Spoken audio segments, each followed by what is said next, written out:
everyone, welcome back to my channel. If you're new here, my name is Julianne and I make videos all about candles and running a candle business. In today's video, I'm going to be talking about flashpoints and why it matters. In the meantime, if you're not subscribed to my channel, I need you to hit the subscribe button right now so you don't miss further videos.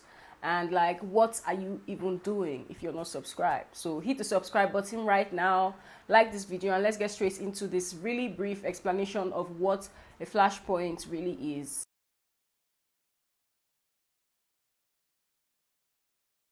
Now, some fragrances have flashpoints written on their bottles, others do not. Those that do not, you're more likely to find information about the flashpoints in the description of the fragrance on the website you are trying to purchase from. And if you cannot find this information, then it is very important that you ask the supplier you are purchasing this fragrance oil from what the flashpoint of this fragrance is. The reason this is really important is because flashpoint is the temperature at which your fragrance oil is likely to degrade or catch on fire when directly exposed to flame. If you were to take your fragrance oil and pour it on a pot and put it on the heat directly on the flame, it's going to catch on fire.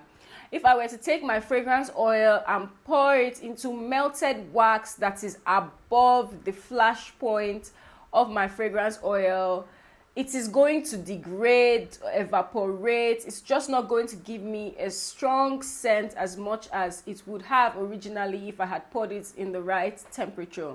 This is why flashpoint is really, really important. There's really no complexity to flashpoints. All you need to know is that you don't keep your fragrance oil in direct contact with open flame. You don't put your fragrance oil directly on heat because it will catch on fire. I hope you found this video helpful and I'll see you in the next one. Bye.